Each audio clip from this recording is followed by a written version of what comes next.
The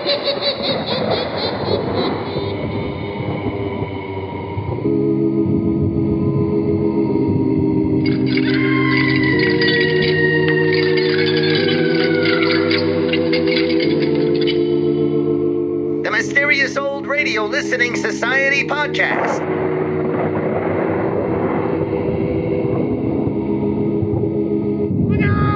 Welcome to the Mysterious Old Radio Listening Society, a podcast dedicated to suspense, crime, and horror stories from the golden age of radio. I'm Eric. I'm Tim. And I'm Joshua. We love mysterious old-time radio stories, but do they stand the test of time? That's what we're here to find out. This week, I offer you a double feature. First, my own reading of They Bite, a 1943 short story by Anthony Boucher, followed by Nightfall's 1981 radio adaptation. For once, I won't be the only one who read the story. We can all compare and contrast the original with the adaptation. Anthony Boucher was an American writer, editor, and critic who worked across multiple mediums and genres. As a novelist, he wrote primarily mysteries, including 9x9, a 1940 whodunit, widely regarded as one of the finest locked-room mysteries ever published. As a radio writer, Boucher contributed scripts to The New Adventures of Sherlock Holmes, The Adventures of Ellery Queen, and The Casebook of Gregory Hood.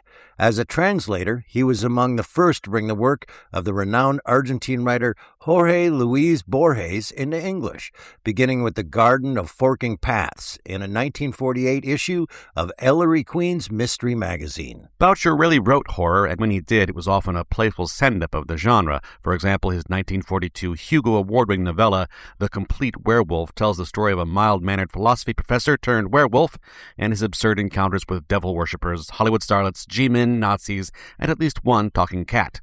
In contrast, They Bite, first published in the August 1943 issue of Unknown Worlds, is a tightly focused, hard-edged piece of unironic folk horror. Despite the story's popularity and frequent reprintings, it has been adapted only once by Len Peterson for Nightfall. Nightfall was a supernatural horror anthology produced by the Canadian Broadcasting Corporation between July 1980 and June 1983. Although inspired by the golden age of radio, the series embraced a more modern approach to horror, testing what was considered acceptable on Canadian radio at the time. Its intense situations, graphic sound effects, and occasional use of strong language led some CBC affiliates to drop the program entirely. What happens when a lean, bleak 1940s horror story becomes a flashy, boundary-pushing 1980s radio play? Let's find out. Here is They Bite by Anthony Boucher, read by Joshua, followed by They Bite, adapted for Nightfall by Len Peterson. It's late at night, and a chill has set in. You're alone, and the only light you see is coming from an antique radio. Listen to the sounds coming from the speaker, listen to the music, and listen to the voices.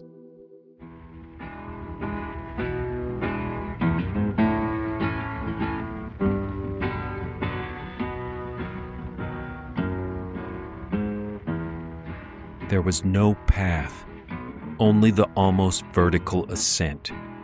Crumbled rock for a few yards, with the roots of sage finding their scanty life in the dry soil.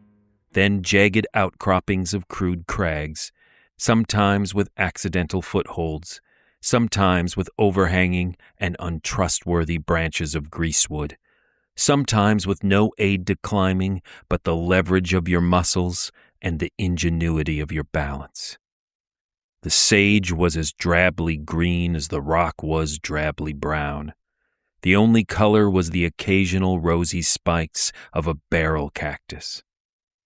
Hugh Talent swung himself up onto the last pinnacle. It had a deliberate, shaped look about it, a petrified forest of Lilliputians, a Gibraltar of pygmies. Talent perched on its battlements and unslung his field glasses. The desert valley spread below him, the tiny cluster of buildings that was Oasis, the exiguous cluster of palms that gave name to the town and shelter to his own tent and to the shack he was building. The dead-ended highway leading straight forwardly to nothing, the oiled roads diagramming the vacant blocks of an optimistic subdivision. Talent saw none of these. His glasses were fixed beyond the oasis and the town of Oasis on the dry lake. The gliders were clear and vivid to him, and the uniformed men busy with them were as sharply and minutely visible as a nest of ants under glass. The training school was more than usually active. One glider in particular, strange to Talent, seemed the focus of attention. Men would come and examine it and glance back at the older models in comparison. Only the corner of Talent's left eye was not preoccupied with the new glider. In that corner, something moved, something little and thin and brown as the earth. Too large for a rabbit, much too small for a man. It darted across that corner of vision, and Talent found gliders oddly hard to concentrate on. He set down the bifocals and deliberately looked about him. His pinnacle surveyed the narrow, flat area of the crest. Nothing stirred. Nothing stood out against the sage and rock but one barrel of rosy spikes. He took up the glasses again and resumed his observations. When he was done, he methodically entered the results in the little black notebook. His hand was still white. The desert is cold and often sunless in winter. But it was a firm hand, and as well trained as his eyes, fully capable of recording faithfully the designs and dimensions which they had registered so accurately. Once his hand slipped, and he had to erase and redraw, leaving a smudge that displeased him. The lean brown thing had slipped across the edge of his vision again. Going toward the east edge, he would swear, where that set of rocks jutted like the spines on the back of a stegosaur. Only when his notes were completed did he yield to curiosity, and even then with cynical self-reproach. He was physically tired, for him an unusual state, from his daily climbing and from clearing the ground for his shack to be. The eye muscles play odd nervous tricks. There could be nothing behind that Stegosaurus's armor. There was nothing. Nothing alive and moving, only the torn and half-plucked carcass of a bird, which looked as though it had been gnawed by some small animal. It was halfway down the hill in Western terminology, though anywhere east of the Rockies it would have been considered a sizable mountain, that Talent again had a glimpse of a moving figure. But this was no trick of a nervous eye. It was not little, nor thin, nor brown. It was tall and broad and wore a loud red and black lumber jacket. It bellowed, "Talent!" in a cheerful and lusty voice. Talent drew near the man and said, "Hello." He paused and added, "Your advantage, I think." The man grinned broadly. "Don't know me? Well, I dare say 10 years is a long time, and the California desert ain't exactly the Chinese rice fields. How's stuff? Still loaded down with secrets for sale?" Talent tried desperately not to react to that shot, but he stiffened a little. "Sorry, the prospector getup had me fooled. Good to see you again, Morgan." The man's eyes narrowed. "Just having my little joke," he smiled. "Of course you wouldn't have no serious reason for mountain climbing around a glider school, now would you? And you'd kind of need field glasses to keep an eye on the pretty birdies." "I'm out here for my health." Talent's voice sounded unnatural even to himself. Sure. You were always in it for your health. And come to think of it, my own health ain't been none too good lately. I've got me a little cabin way to hell and gone around here, and I do me a little prospecting now and then. And somehow, it just strikes me, Talent, like maybe I hit a pretty good load today." "Nonsense, old man. You can see it. I'd sure hate to tell any of them army men out at the field some of the stories I know about China. And the kind of men I used to know out there. Wouldn't cotton to them stories a bit, the army wouldn't. But if I was to have a drink too many and get talkative like... Tell you what, Talent suggested brusquely. It's getting near sunset now and my tent's chilly for evening visits, but drop around in the morning and we'll talk over old times. Is rum still your tipple? Sure is. Kind of expensive now, you understand. I'll lay some in. You can find the place easily. Over by the Oasis, and we might be able to talk about your prospecting, too. Talent's thin lips were set firm as he walked away.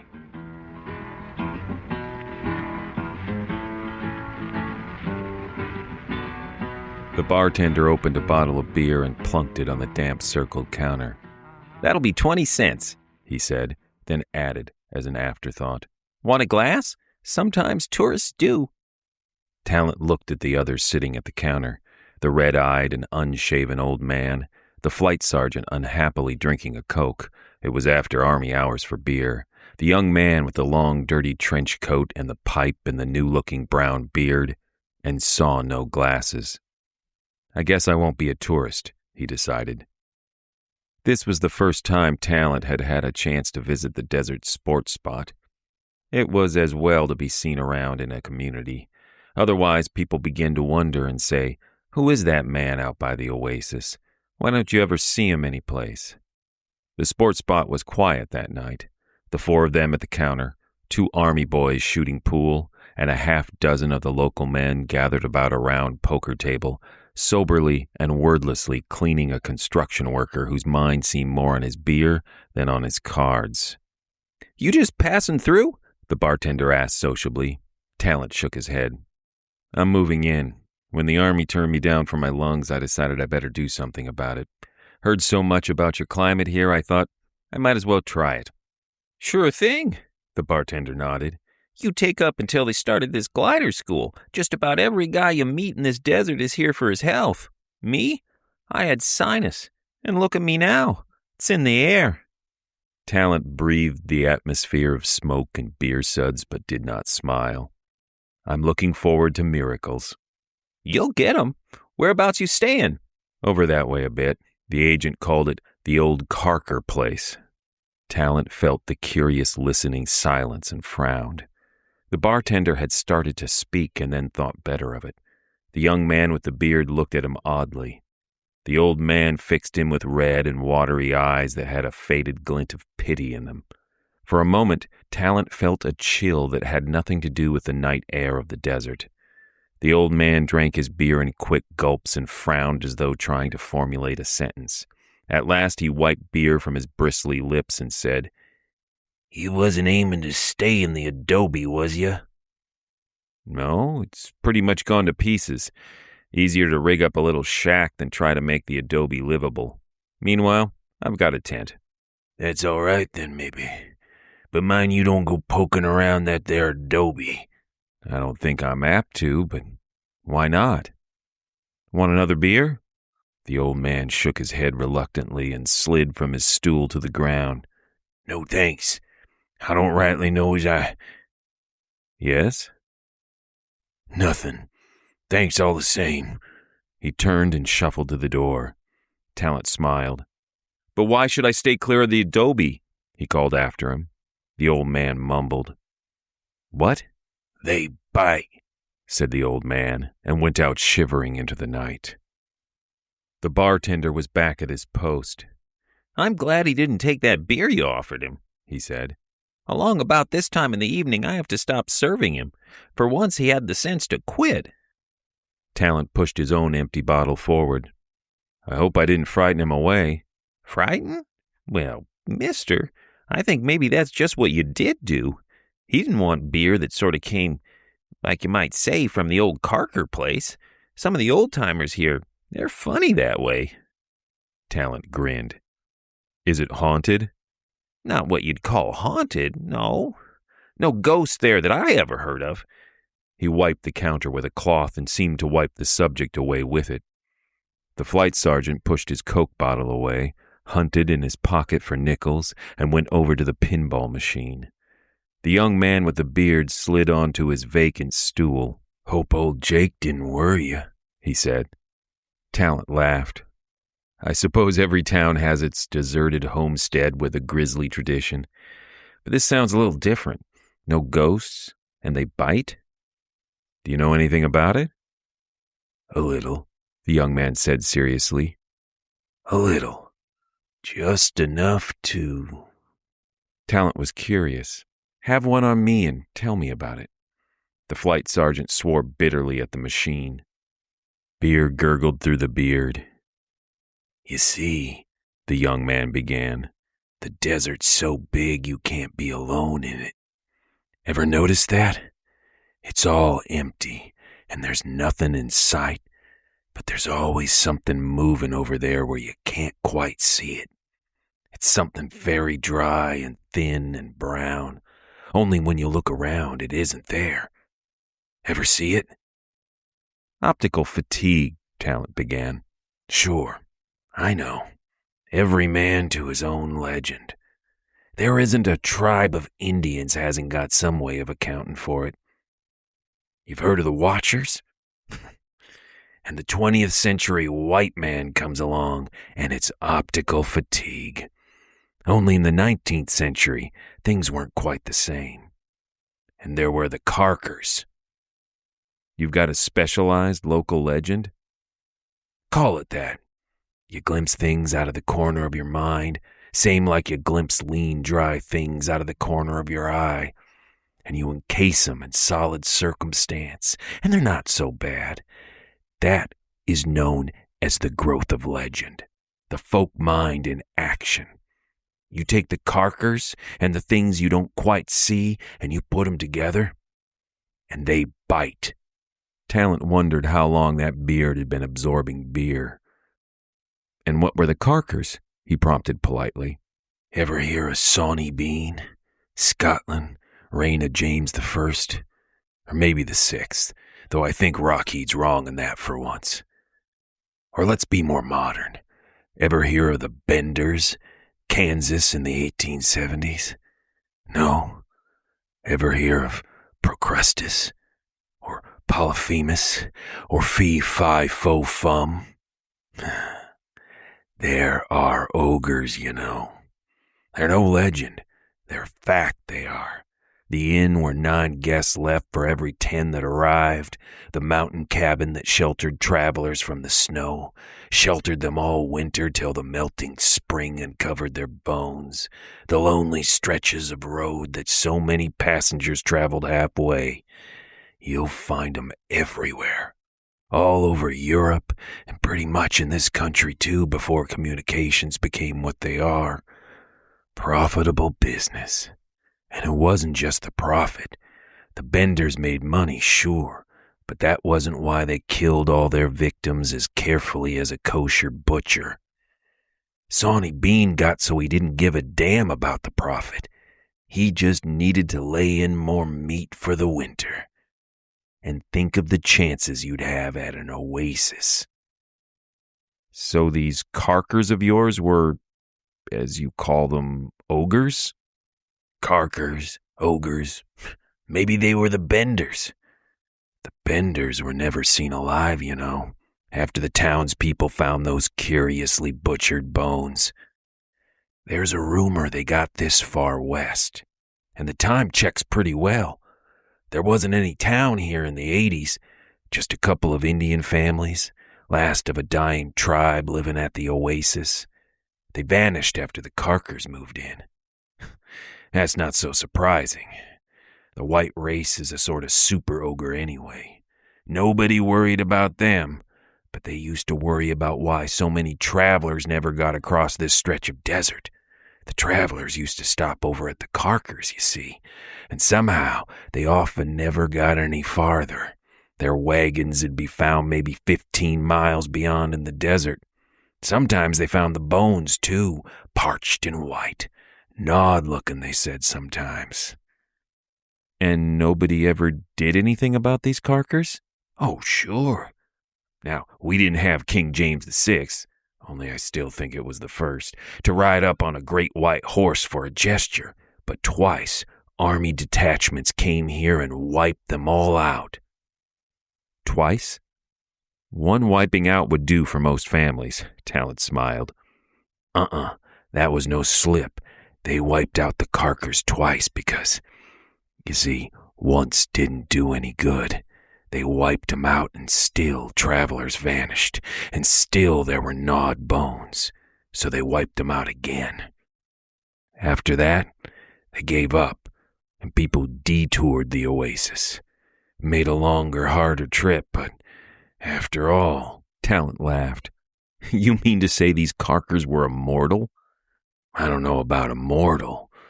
They somehow just didn't die very easy. Maybe, if they were the Benders, and I sort of like to think they were, they learned a little more about what they were doing out here on the desert. Maybe they put together what the Indians knew and what they knew, and it worked.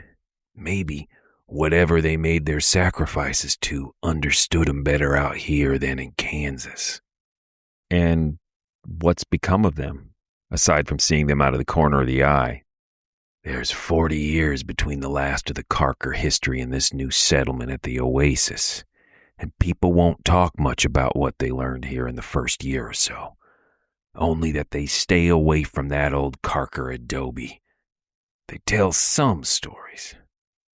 The priest says he was sitting in the confessional one hot Saturday afternoon and thought he heard a penitent come in. He waited a long time and finally lifted the gauze to see was anybody there. Something was there, and it bit. He's got 3 fingers on his right hand now, which looks funny as hell when he gives a benediction.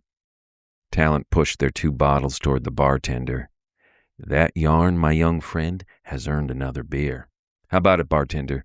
Is he always cheerful like this, or is this just something he's improvised for my benefit? The bartender set out the fresh bottles with great solemnity.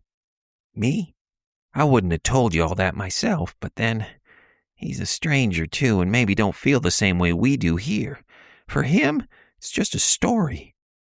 It's more comfortable that way, said the young man with the beard, and he took a firm hold on his beer bottle. But as long as you've heard that much, said the bartender, you might as well. It was last winter when we had that cold spell. You heard funny stories that winter. Wolves coming into prospectors' cabins just to warm up. Well, business wasn't so good. We don't have a license for hard liquor, and the boys don't drink much beer when it's that cold. But they used to come in anyway, because we've got that big oil burner. So one night, there's a bunch of them in here. Old Jake was here, that was the one he was talking to, and his dog, Jeeger. And I think I hear somebody else come in. The door creaks a little. But I don't see nobody, and the poker game's going, and we're talking just like we're talking now. And all of a sudden, I hear a kind of noise like a crack over there in that corner behind the jukebox near the burner. I go over to see what goes, and it gets away before I can see it very good. But it was little and thin, and it didn't have no clothes on. Must have been damn cold that winter. And what was the cracking noise? Talent asked dutifully. That was a bone. It must have strangled Jeeger without any noise. He was a little dog. It ate most of the flesh, and if it hadn't cracked the bone for the marrow, it could have finished. You can still see the spots over there. The blood never did come out. There had been silence all through the story. Now suddenly all hell broke loose. The flight sergeant let out a splendid yell and began pointing excitedly at the pinball machine and yelling for his payoff. The construction worker dramatically deserted the poker game, knocking his chair over in the process, and announced lugubriously that these guys here had their own rules, see? Any atmosphere of Carker-inspired horror was dissipated. Talent whistled as he walked over to put a nickel in the jukebox. He glanced casually at the floor. Yes, there was a stain, for what that was worth. He smiled cheerfully and felt rather grateful to the Carkers. They were going to solve his blackmail problem very neatly. Talent dreamed of power that night. It was a common dream with him. He was a ruler of the new American corporate state that would follow the war, and he said to this man, Come, and he came, and to that man, go, and he went, and to his servants, do this, and they did it. Then the young man with the beard was standing before him, and the dirty trench coat was like the robes of an ancient prophet. And the young man said, "You see yourself riding high, don't you? Riding the crest of the wave of the future, you call it. But there's a deep, dark undertow that you don't see, and that's a part of the past and the present and even your future. There is an evil in mankind that is blacker even than your evil and infinitely more ancient." And there was something in the shadows behind the young man, something little and lean and brown.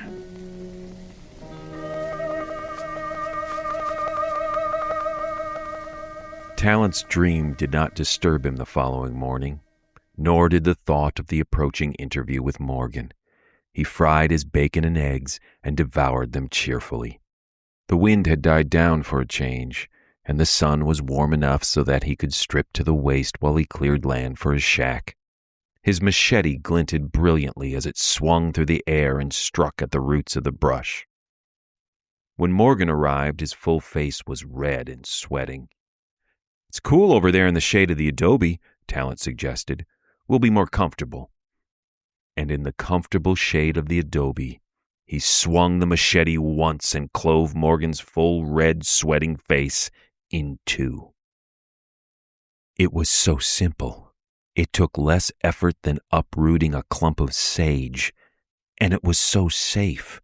Morgan lived in a cabin way to hell and gone and was often away on prospecting trips. No one would notice his absence for months, if then. No one had any reason to connect him with Talent, and no one in Oasis would hunt for him in the carker-haunted adobe. The body was heavy, and the blood dripped warm on Talent's bare skin. With relief, he dumped what had been Morgan on the floor of the adobe. There were no boards, no flooring, just the earth. Hard, but not too hard to dig a grave. And no one was likely to come poking around in this taboo territory to notice the grave. Let a year or so go by, and the grave and the bones it contained would be attributed to the Carkers. The corner of Talent's eye bothered him again. Deliberately, he looked about the interior of the adobe. The little furniture was crude and heavy, with no attempt to smooth down the strokes of the axe. It was held together with wooden pegs or half-rotted thongs. There were age-old cinders in the fireplace and the dusty shards of a cooking jar among them. And there was a deeply hollowed stone, covered with stains that might have been rust, if stone rusted. Behind it was a tiny figure, clumsily fashioned of clay and sticks.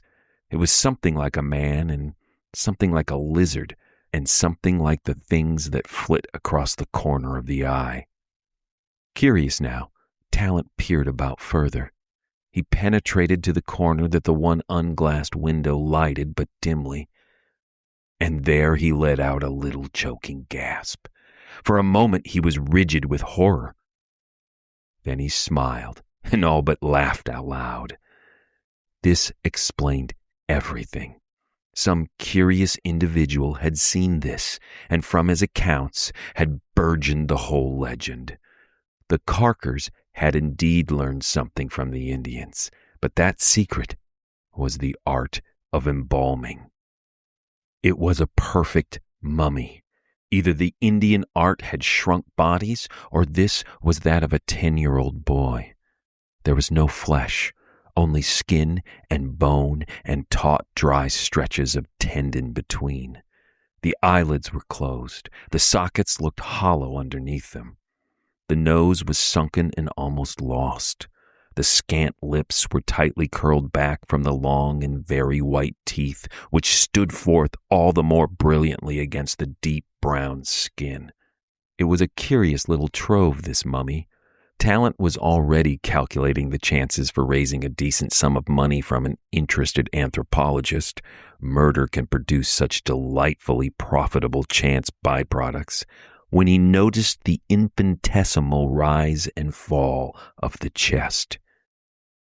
The carker was not dead. It was sleeping.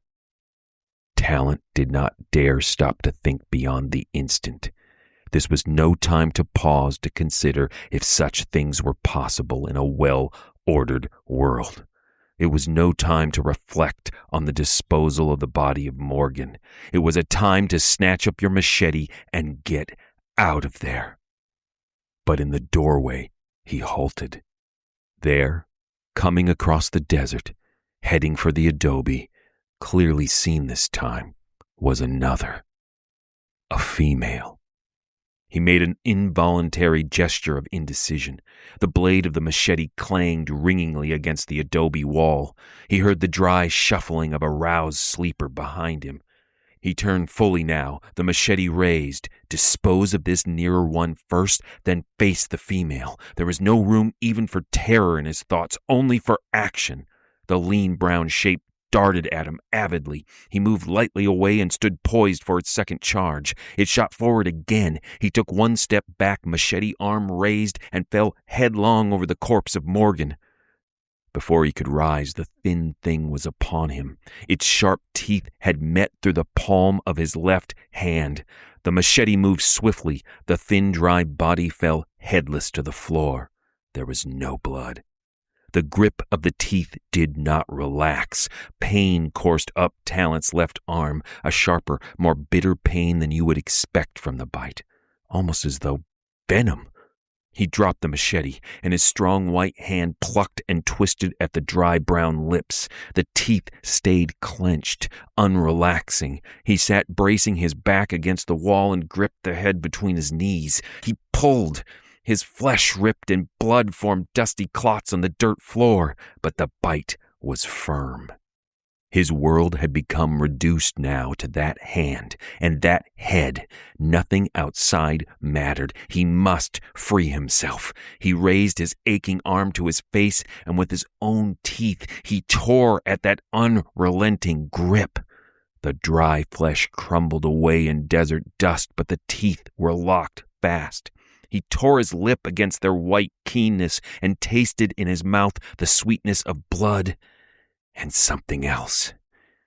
He staggered to his feet again. He knew what he must do. Later he could use cautery, a tourniquet, see a doctor with a story about a Gila monster. Their heads grip too, don't they? But he knew what he must do now. He raised the machete and struck again. His white hand lay on the brown floor, gripped by the white teeth in the brown face. He propped himself against the adobe wall, momentarily unable to move.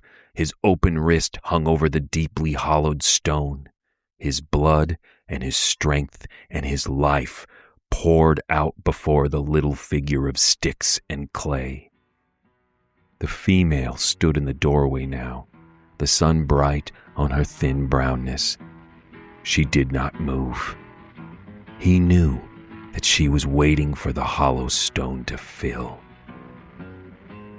What happened down there? You have just heard They Bite by Anthony Boucher, read to you by Joshua English Scrimshaw, with music by Leadbelly and Julian Carrillo. Was found in a driver wheel, and his body ever never been found. My girl, don't you lie to me. Tell me, where did you sleep last night? Come on and tell me something about it. In the pines, where the sun don't ever shine. I bet you all night. Nightfall.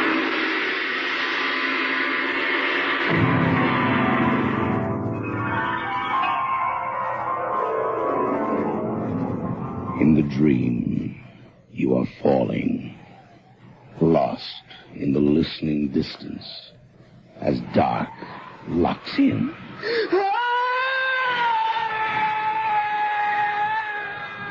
Nightfall.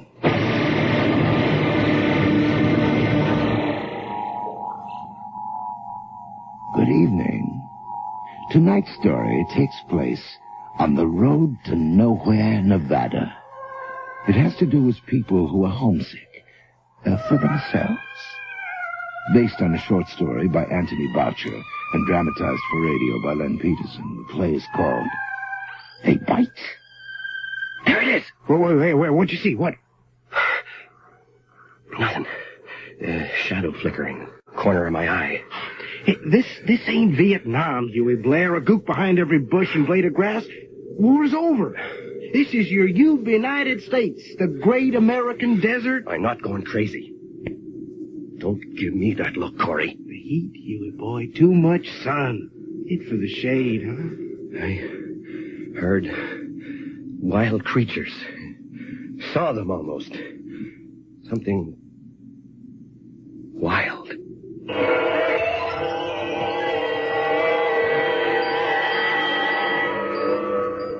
Man, it was heavy weather, this. With my old flying buddy, Huey the Screwy. Yeah, Clunk got him out here, to these Utah foothills. Adobe country. No man's desert. Huey's into old bones and dinosaurs, but before all that, Army hero Blair went as crazy as the war in Vietnam. Got all twisted up. His friend's the enemy his friends. And then who shoots who? Well, the shrink, stateside, shrunk his mind back to what's considered normal for middle Americans. But Huey was still nuts enough to get a college degree. Paleontology. Petrified life science. But the way that kid dipsy-doodled over them Viet Cong jungles kept me, rear gunner Corey, in one piece. So I owe him all these years since. I got a franchise here in the desert. Filling station. On the outskirts of Oasis. About as close as you can get to nowhere, Nevada. One day I was going through my Vietnam souvenirs and thought of Huey Blair. I sent him a postcard. How goes it, Lieutenant? And I mentioned the huge, you wouldn't believe, petrified bones we got out here that appear, then disappear in these rocky, sand-blown foothills. And he gets out here almost before the postcard gets to him. But not before a gale's covered them old bones again and made a liar out of me. Why didn't you pound in markers, Corey? Thought I could trust the sand and wind for a few days. Nothing's where it was. And the bones blew away? No, they're anchored in rock. Come on, Corey. Where are the bloody bones?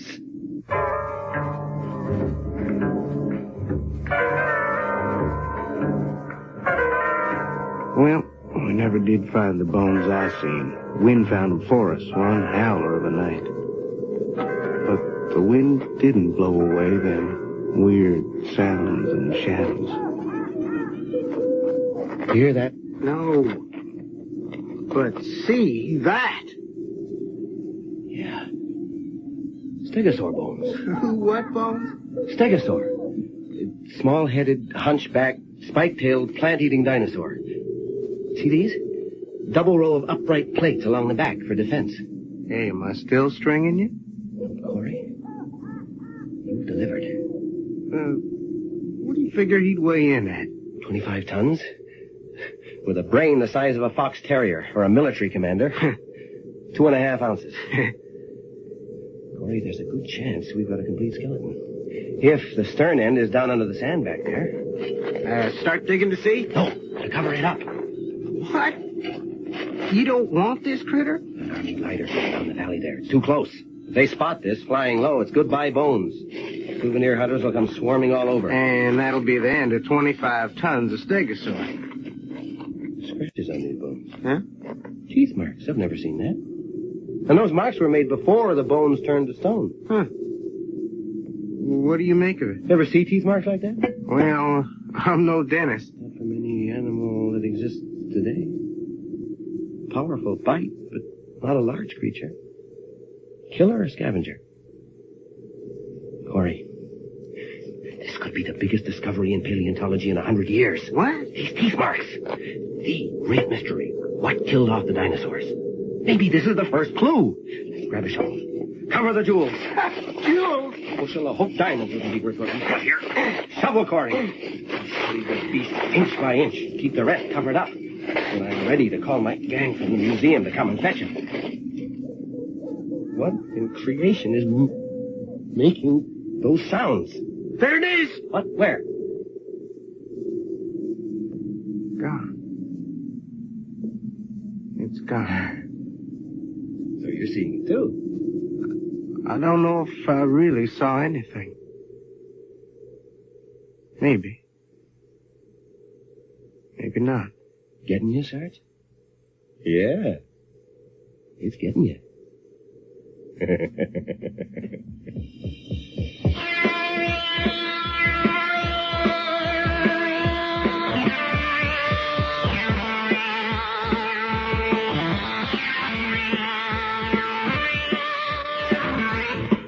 Up in the foothills with Huey the Screwy, helping him cover and uncover his 25-ton baby. I got to hearing what he heard and seeing what he saw. But back in town or at the filling station, I knew it was Bullswall, Huey's psycho-imagination. He worked hard at the old bones business, though, making drawings, impressions, and taking snapshots. Corey, I can't thank you enough for tipping me off on the stegosaur, and I think I found some fragments of a Podokesaurus and a Saltopithecus. What? Mean, ferocious little beasts. They made the bites on your big bones? No, their bites are too small. Yeah, but these drawings of them, Army glider planes in the valley, not much connection with the old bones business. Just doodling. I always doodle. And, these cages? Even with field glasses, I can't make out what's in those cages. The Army's packing them into gliders and taking off. With what? Birds?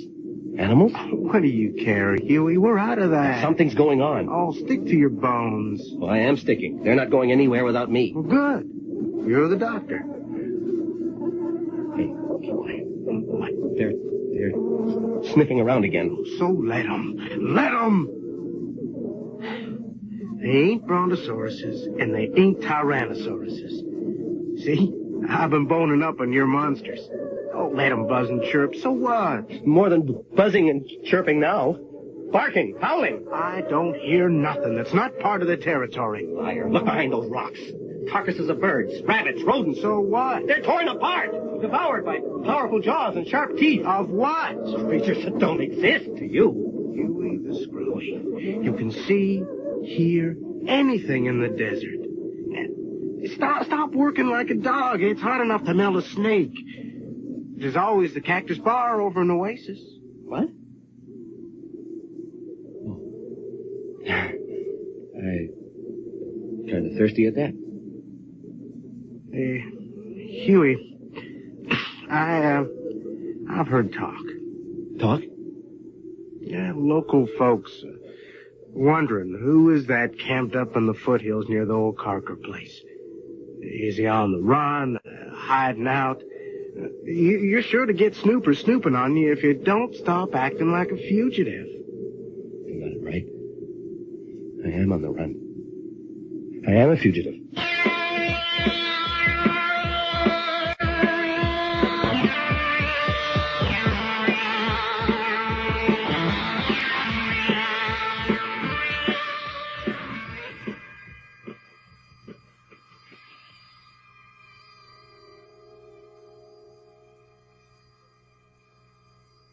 Yeah.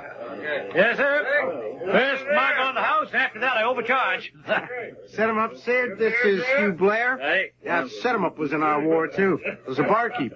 Just doing what he's doing now. Decorated 6 times for it. Yeah. 6 bloody medals. Corey, guess what I ran into up in the hills? Living, breathing Stegosaurus. The buzzing and squeaking and barking got really bad after you left this afternoon. I felt I was being spied on.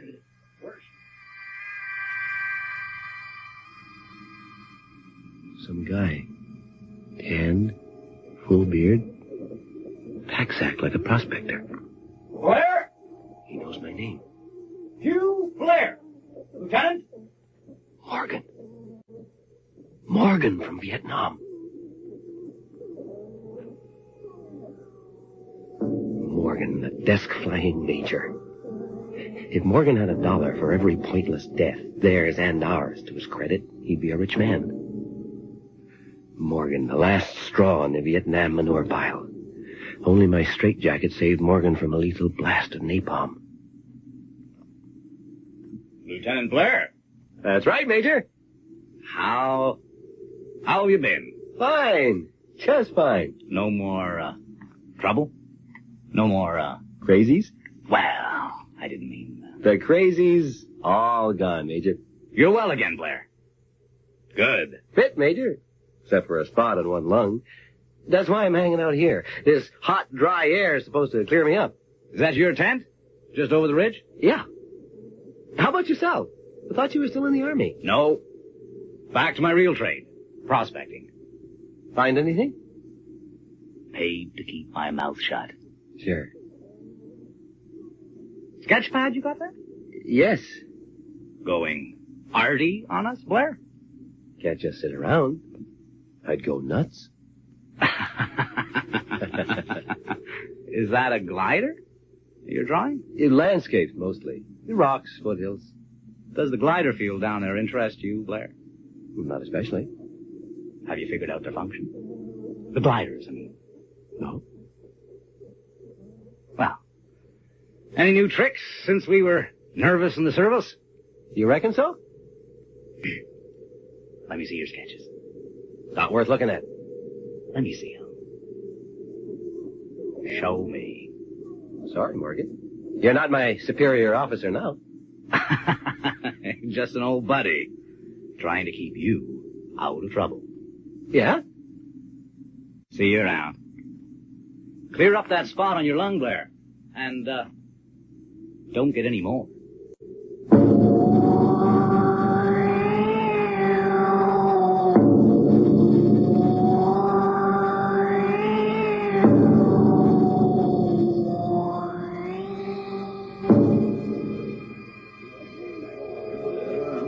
Corey, what did the son of a bitch mean by that? To cover up how much I was thrown meeting up with him, I invited Morgan to visit me tomorrow in my tent. I got rum, I told him, if rum's still his drink. Dark rum. It is. It is? Yeah, Morgan's never gonna change. That was no bloody chance encounter. Well, thought he's prospecting for minerals. Real estate, maybe? Cooking up conflict, where there's peace and quiet. Still beating the bushes for spies and traitors. Yeah, but the Army shrinks have me labeled a psycho and Morgan a patriot. Nothing kinky in the way he pushed us in Vietnam into more and more outrageous sacrifices. Yes, he said himself, to test our loyalties. Definitely pathological, our getting tired of spraying Macon peasants with bullets and napalm. He sure made a special target of you, Huey the Screwy. Some hunting to find me here. Who knows except you? The FBI, CIA, Army, and the entire credit network. They're never going to stop loving you, Huey boy. Morgan's madness drove me into the nuttiness of wasting 3 hours on my way here, burying my stegosaur sketches. Just because of my doodles of those Army gliders. Scared of being taken for a spy. Easy now, easy. Morgan was filing to CIA all the time in Vietnam. What's his job now? To keep a buffer zone between that glider field and honest men? Playing prospect. That's his cover? Keep out. No trespassing. The signs are all over. Huh. Sure way to draw the snoopers. Well, as John Wayne would say, there ain't enough room in these here foothills for me and Morgan. Hey, how am I going to defuse you, Lieutenant? Come on, meet the boys, the locals. Take your mind off Morgan.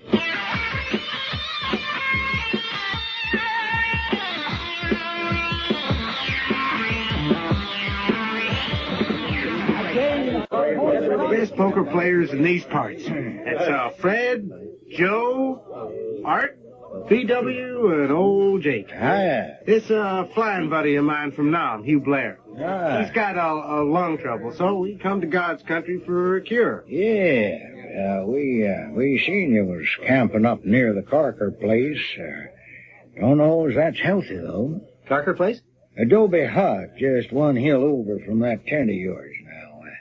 You keep clear of it. Why? Oh, I ain't saying. Spill it, old Jake. No, sirree. Tell him, Jake. Warn him. I told him. Tell him so he'll take it serious. Don't be such a cuss. They bite. What bite? Well, I ain't said no more. Not a word more. A war vet hero from Nam, here for his health. Do him a favor. He did you one. Oh, how do you getting that?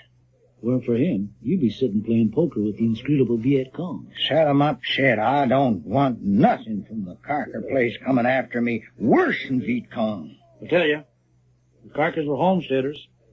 Poor place for a homestead, sure enough. There are a lot of kids and grandkids. Oh, they could raise on that scrub land. Yeah, sure. So what's up there on the Carker place? Oh, well, no ghosts, if that's what tourists are looking for. Yeah, something worse. About as hard to spot as ghosts, but real, whatever they are. And lately, coming down into town, making trouble. They're brown and naked and sneaky and make noises like no animal you ever heard. Corey and I have heard them. Maybe we have, maybe we haven't. That's about all anybody can say. And they bite. They sure do. Like critters from long ago, and not of these parts. Some say it's the Carkers, third, fourth generation. Yeah, original Carkers, Bert and Sarah, I knew them. Went crazy trying to make a go of homesteading on that godforsaken land of Cain. Ended up eating their own kin. And others. It's only rumors, Jake. Rumors! That's God's truth! And they're still at it. There was Indians before them. They got starved out, too. No, folks from around here disappeared way back. And travelers that stopped at the Carker place just vanished. The army's come in twice to clean the place out. Didn't work. Good for bar business, though. Jake, tell them about your dog. No. Here. Right here in Cactus Bar, one of those things. Ed up, old Jake's dog. And nobody noticed till we heard the thing crack the leg bones with its teeth. Yeah. Noted. Best dog I ever... The thing had finished most of the flesh. It was cracking the bones for the marrow. When we jumped to go look, it skidded out before we could lay a hand on it. Well, who'd have dared? And lose 3 fingers like Father Kelly? But I seen it. Wasn't like no creature I ever saw before. Like something small and brown and leathery from 1,000,000 years ago.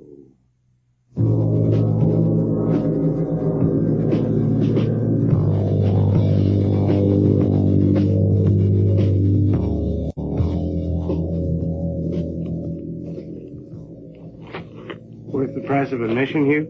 Cactus Bar? Some yarns. Unbelievable. But not impossible. Makes me think of the creatures that did in the dinosaurs. Small, quick, ferocious. Yeah? They bite. Now, how many times did we hear that tonight? And they meant bite. The teeth marks on my stegosaur aren't tender little nibbles. How's that for full moon talk, Corey? Makes a great story. Anyway, glad to see you in such a good humor for a change.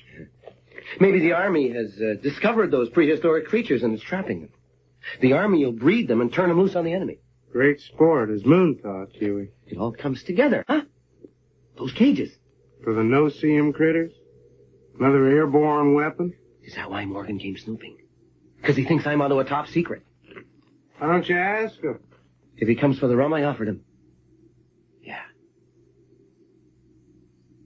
Yeah, I'll put it to him all right.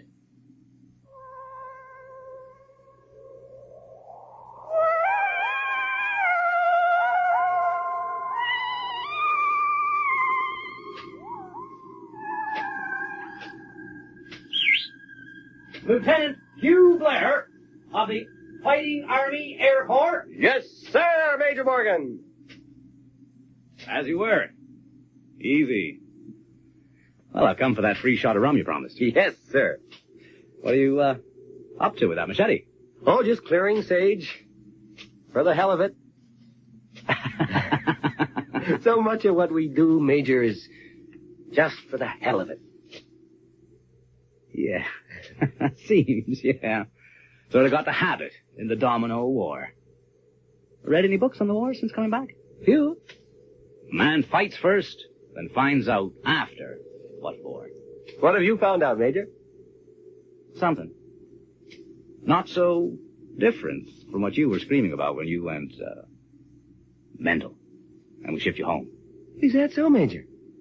We treated you rough. But you were rough, too. Yeah. Can we bury the hatchet? Sure. Drink to it? Sure. Why not? Bury the hatchet. He's so friendly, I know he's about to fix me. His way in Vietnam. Nice, friendly, then the smash. Bury the hatchet. Will a machete do, Major? What? War reparations. Well, to pay back what we did on your orders.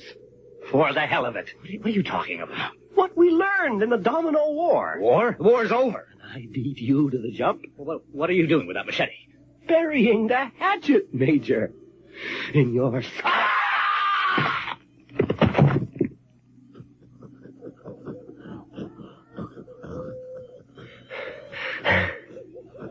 Just carrying out orders, sir. Oh, creatures that bite. Smelling blood. Meat. A meal. Should I leave you here, Major? Let the no-see-ems pick you clean? No. I'll give you a decent burial. In the haunted hut. Nobody will go snooping there. And if they do, and find your gnawed bones, they'll blame the Carker monsters. Major, you're my farewell to Vietnam.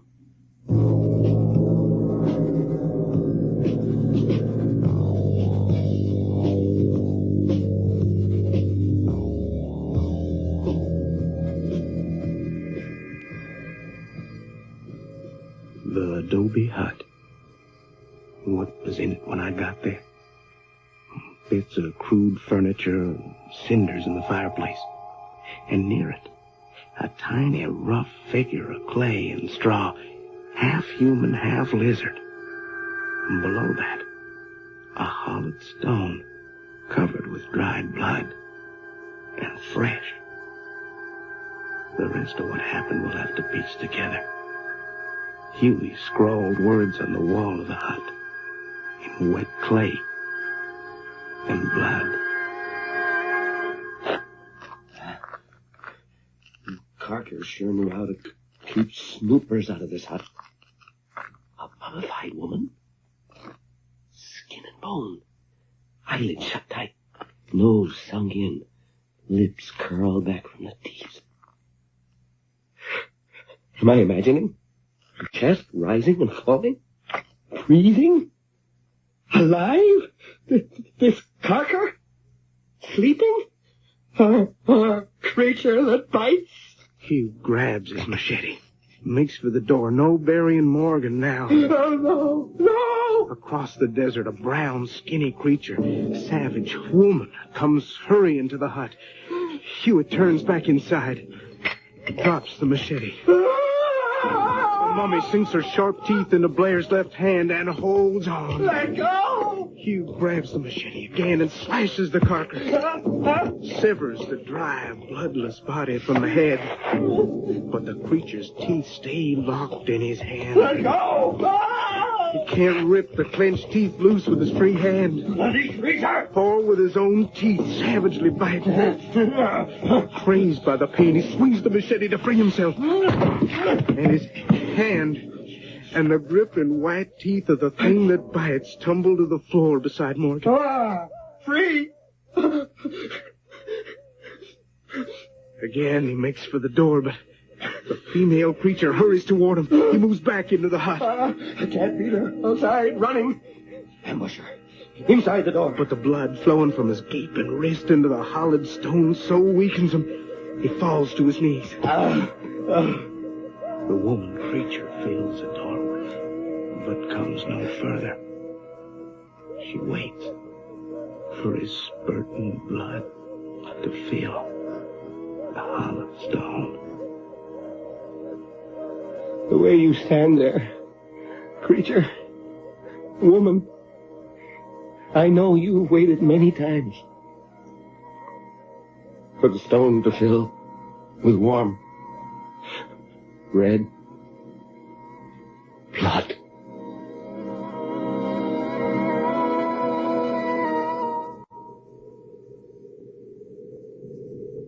You have just heard They Bite, the Anthony Boucher short story dramatized for this series by Len Peterson. Featured tonight were John Stalker as Corey and Robert Haley as Hugh Blair.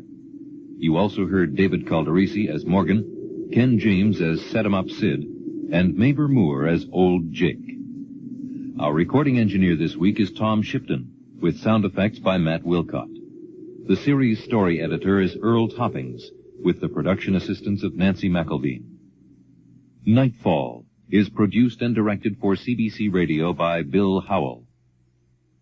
And now, here's a final word from your host. Hello again. Next week's Nightfall features a new adaptation of a story that has always had a special place in my heart. Whenever his pale blue eye fell on me, my blood ran cold. And so by degrees, very gradually, I made up my mind to take the life of the old man, and thus rid myself of the eye forever. It was an evil eye, but Weatherby was very kind to me. No one had been this kind. It was too much to bear. You fancy me mad. Mad men know nothing. But you should have seen how wisely I proceeded, with what caution, with what foresight, with what dissimulation I went to work. Edgar Allan Poe's The Telltale Heart, adapted for radio by Len Peterson and starring Richard Monette. Next week on Nightfall. Until then, careful of the edge. That was They Bite by Anthony Boucher, first read by Joshua, followed by the Nightfall version of the book, or the story, I guess? Short story. Short story, They Bite by Len Peterson, here on the Mysterious Old Radio Listening Society podcast. Once again, I'm Eric. I'm Tim. And I'm Joshua. Wow, that was a phenomenal job, Joshua, the reading of that. Thank you. The music and Leadfoot Jones, or whoever that was. How can you be so old and not yet know the things that old people are supposed to know? You did not do Nightfall any favors there. That was awesome. Yeah, right? The Boucher story, I think, is fantastic. Yeah. And a little behind the scenes for our listeners is occasionally when we reach the end of a recording set where we have recorded maybe 6 to 8, once or twice 10 episodes in a single sitting, we get to the last episode of that recording session and we get to the next time. And if we don't have a next time, then when I am eventually editing that episode, I have to pull out a microphone and, whatever we've decided next time is then and record and dub that next time in. And it's a pain in the butt. So on our last recording session, I had just recently read They Bite and I knew Nightfall did a version. So I just panicked and went, Nightfall, They Bite. Right. And when I listened to it again before this recording session, another peek behind the curtain, this is the first episode of a recording session, I realized most of what interests me about Nightfall's version is just the choices they made in relation to the original. So I thought, hey, this might be the perfect time to just present them both instead of letting Nightfall ruin the original story for anyone listening who is interested in the original story. And they can kind of have both and compare and contrast. And we can too. And you kind of tricked me into sort of reading something. Sort of almost read something. Yeah. Vicariously. Yeah. And I So thought in the future, you just come over to Eric's place and read things to him. Read them to sleep. I really love that idea. Nice. Yeah, but your reading was great, and the short story was just fantastic. I mean, it's really odd and terrifying and interesting. Also, the other thing, a few weeks ago, I learned all about The Benders. The Benders, and I didn't know that was a thing until Tim and Joshua taught me on a podcast about that serial killing family in Kansas. that was somehow related to Little House We go on around the to middle Prairie. schools and teach about Yeah. the vendors. So we have a whole program if you're interested in.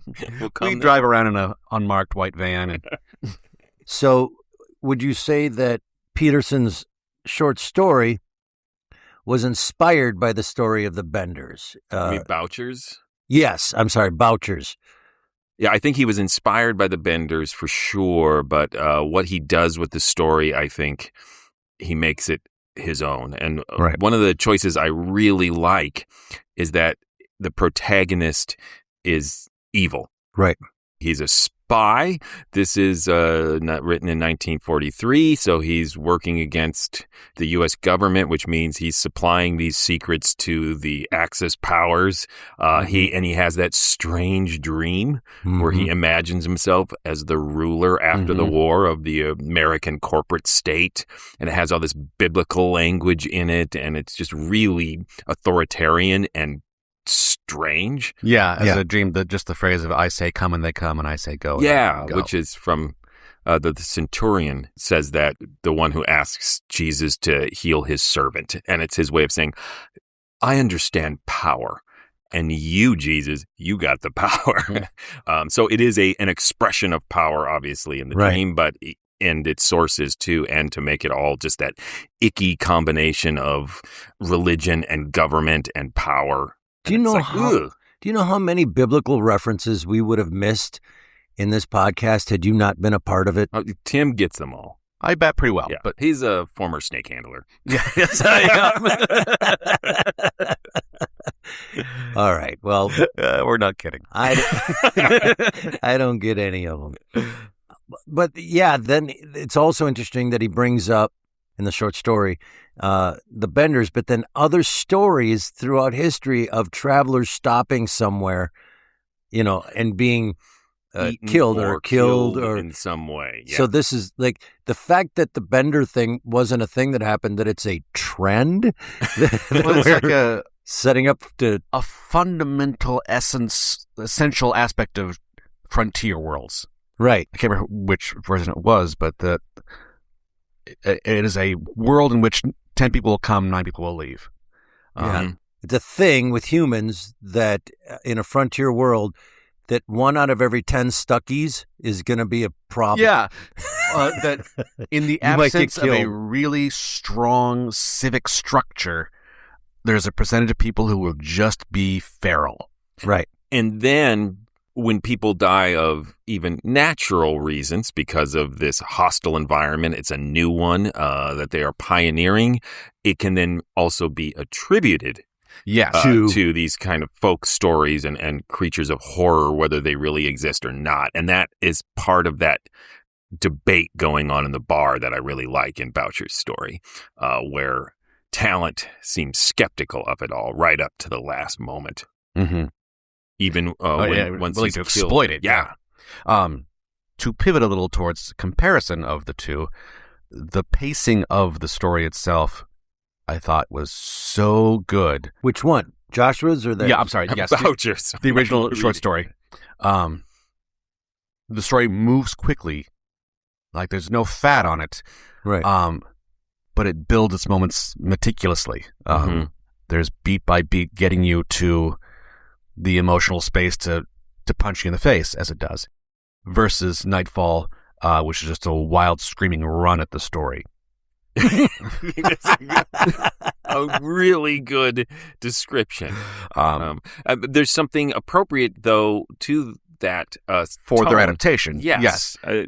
Nightfall's wild and screaming approach matches their choice to reset Boucher's story in post-Vietnam America. Yeah. So 2 things. And the first one is I need to ask you a question after listening to Joshua's and then listening to the Nightfall version. Both times I got lost in the final second and I need some clarification. He's taking his hand off. He's standing in front of the lady creature, the female. And what happens?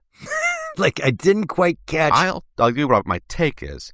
The moment just pauses there, at least in the original short story, of the sort of acknowledgement, and this is me putting my interpretation on top of it, of I have one hand left.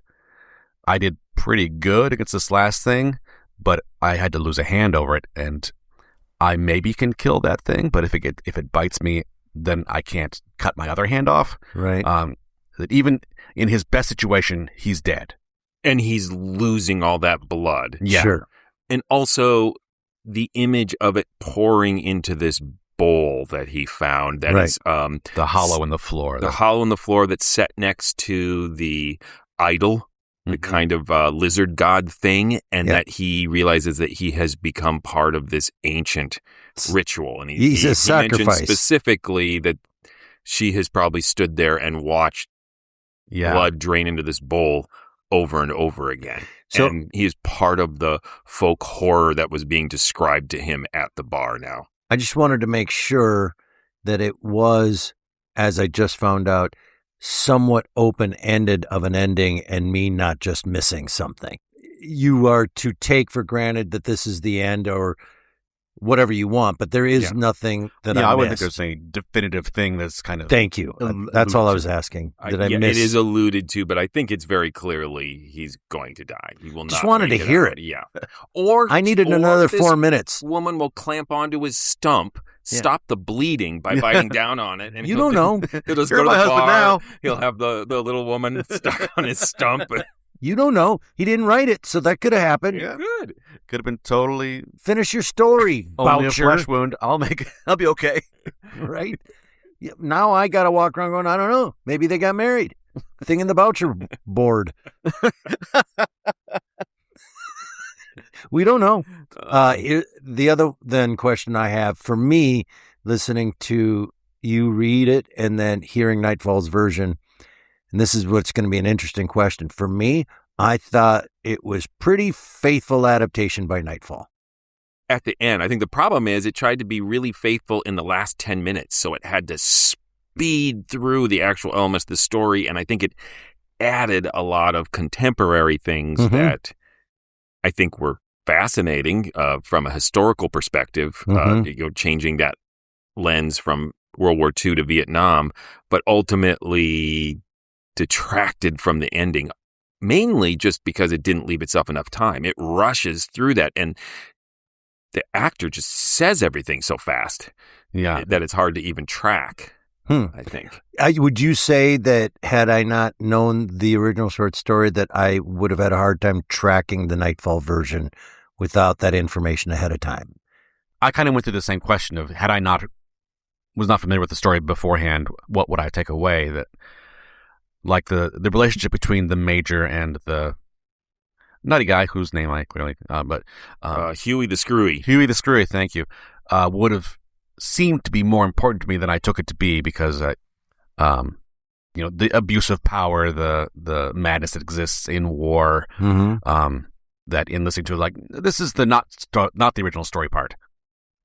Yeah, it seemed to want to drag ideas into this story to try to map it onto it that didn't make sense. I mean, one of the interesting things it does when it's looking at the United States military as a dangerous or corrupt power is the implication that they're capturing these creatures somehow in that glider school, because he sees cages and that they might be weaponizing them. Gonna drop these on enemy powers. Enemy powers somewhere. Which, by the way, is the story I want to see next. Well, you can write it. So then, when it starts opening the world up to such a degree, Boucher's original ending, which is kept intact, it seems rushed and out of nowhere. Yeah, and smaller than the rest. Because we don't get an answer to what the U.S. government is doing. They set us up with that in the Nightfall version, right? Oh, what's this big secret going on?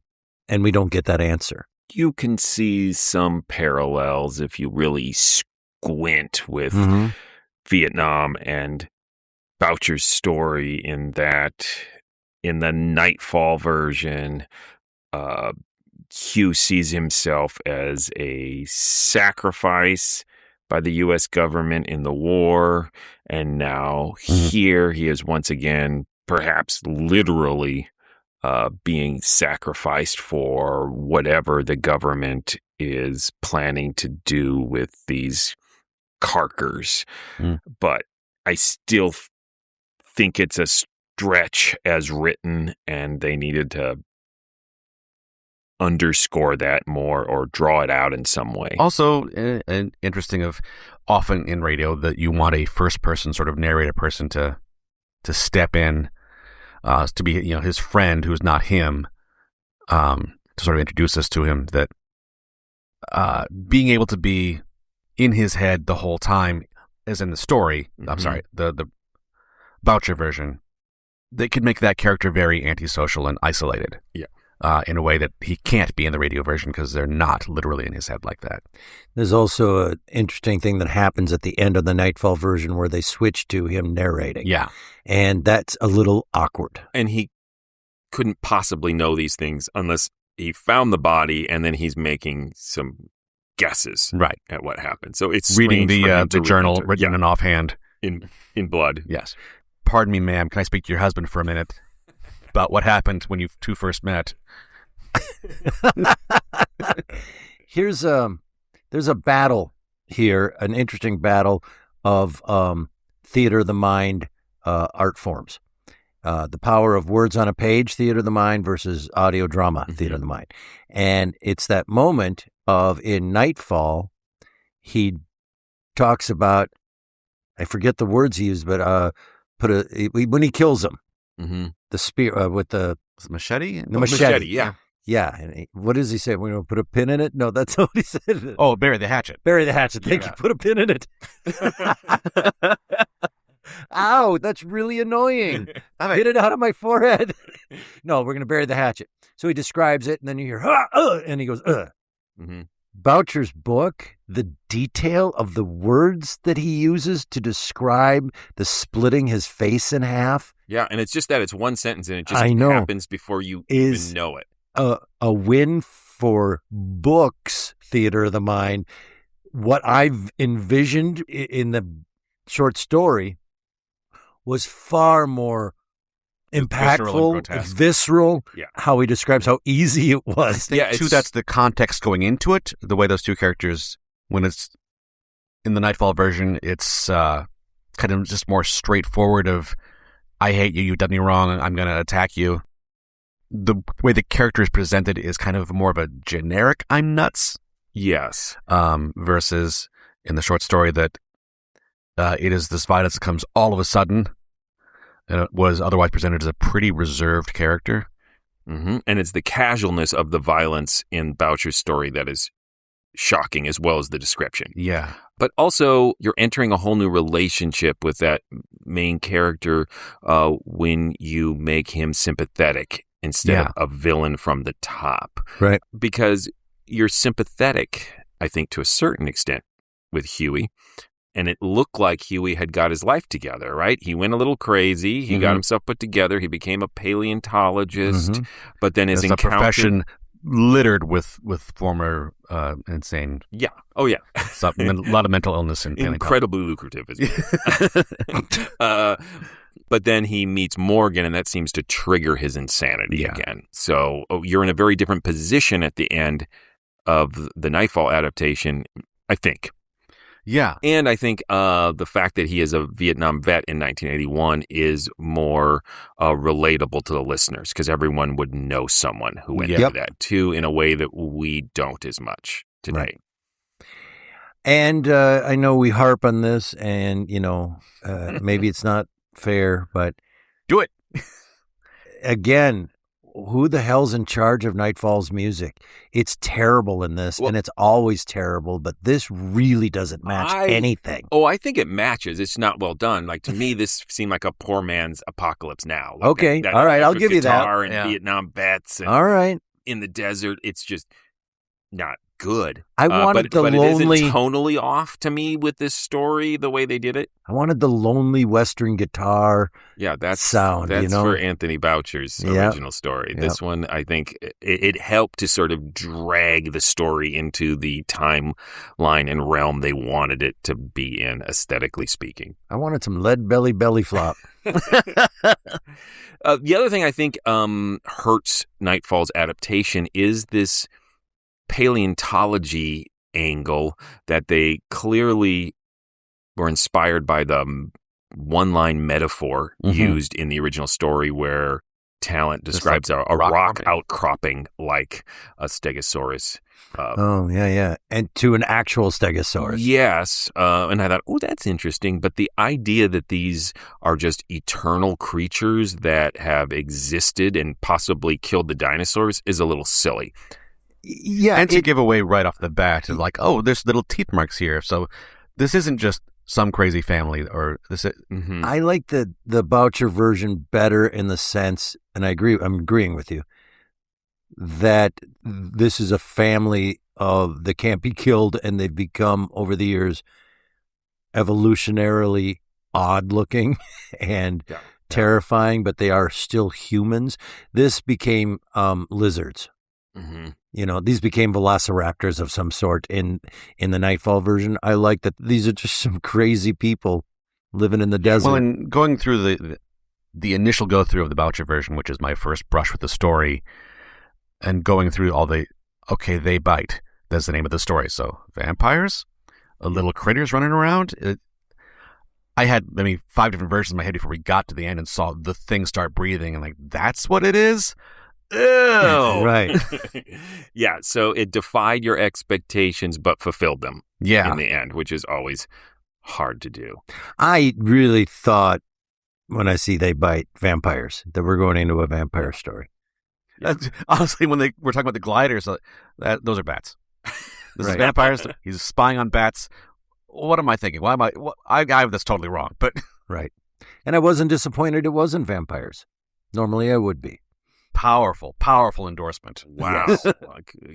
This was good despite the lack of vampires. Yes. It was words on a page and no vampires, and still Eric liked it. To talk about the Nightfall version broadly as an adaptation, I'm putting myself in the adapter's mind with no actual expertise. But it seems as though I have the story that I've read and I like it, and it speaks to me of a similar experience with what's going on with the Vietnam vets. I want to mash these two things together in a way that it reimagines what the impact of the original story was in a new way that speaks to the Vietnam War experience.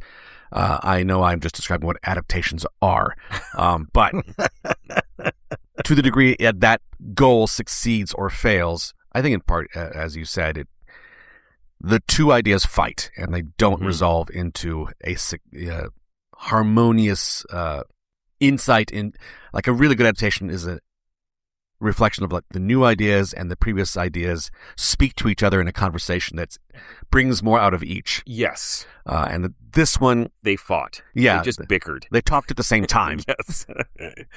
Let's just really kill this metaphor. Thank you. Yes. Yeah, I agree. And I feel like I'm not going too far out on a limb to see a little bit of racial quality to some of the descriptions in that original short story, in so much as we have Talent as this Aryan autocrat stealing secrets for the I didn't Nazis. think it's you just saying, but yeah, visually, the initial description really evoked Rommel to me. With the desert. Yeah, and he looks at his hands several times and says, it talks about its whiteness, and that you'd think the desert would have an effect on me, but no, it gets cold and I'm still white. And there's a lot of focus on the dried brown. Yeah, the head. I don't think that's all racial. I think some of it is to foreshadow that mummification process and age and desiccation. But I think it's interesting that this guy who is even looking at his own whiteness and talking about it, dreaming of power, and then is killed by the brown people. It might be adding that on after the fact, but there are a lot of cues in there that make me think that's not a strained reading, particularly the dream. Well, should we vote? Yeah. Well, I think we can all agree that Joshua's reading was a classic. So let's just vote on Nightfall.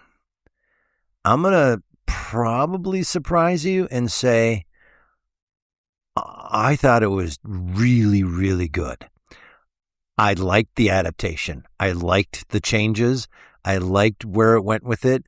I didn't feel it was rushed. I thought it did tribute to the original story and changed it in a way that fit the needs or what they wanted to do. So somewhat different with the same things. I liked it a lot. The music was Nightfall-y, whatever. But I thought the acting was good, and I liked it a lot. I think they're different stories for sure. They go in different directions, but I don't hold that against the Nightfall inspiration. Instead of adaptation, it borders on almost just inspired by instead of an adaptation. But if you look at it that way, I really enjoyed it. I thought it was a scary, cool piece of radio drama. Nightfall has good quality, and the work that they do, this is an example of it, that they're not shy. I really like the idea, the attempt, the experiment, that I think that with mixed results, but I'm always much more entertained to hear someone take a big swing. Right. So I don't know that I liked it as much as you, but I enjoyed listening to it, and I'm glad they did it. Had I not known anything or heard the short story in its original form, I would have walked away from that going, yeah, that was great. Yeah. Yeah, I think I fall closer to Tim. I admire the adventurousness and ambition of this adaptation, but I think it ends up being very jumbled and unfocused, even though I can see what it's going for. And I think it's like so close. I see what you were going for. Suddenly I'm like, that college professor. How many times did I get that written on my paper? But I find it interesting. And one of the other reasons I wanted to share the short story is, and I'm not entirely sure how this happens. It's counterintuitive, but it's fascinating to me when the 80-year-old story just stands up, and I do think it's a classic. Mm-hmm. And the 40-year-old radio adaptation, to me, doesn't stand the test of time. It feels more dated to me, I think, than the short story. Part of that was a deliberate choice on Nightfall. But we want to talk about something that is right now. Yeah. Not necessarily a failing, but just a function of the adaptation. It was World War II. He was stealing secrets in the original short story. He was having dreams of world domination. That was very much of its time as well. But I think it didn't dig in as deep. Mm-hmm.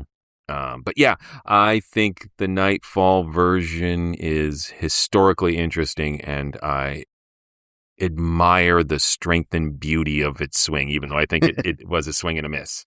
All right. Tim, tell them stuff. Please go visit ghoulishdelights.com. It's the home of this podcast. You'll find other podcasts there. Of course, you can find podcasts anywhere. It's like the street is littered with podcasts.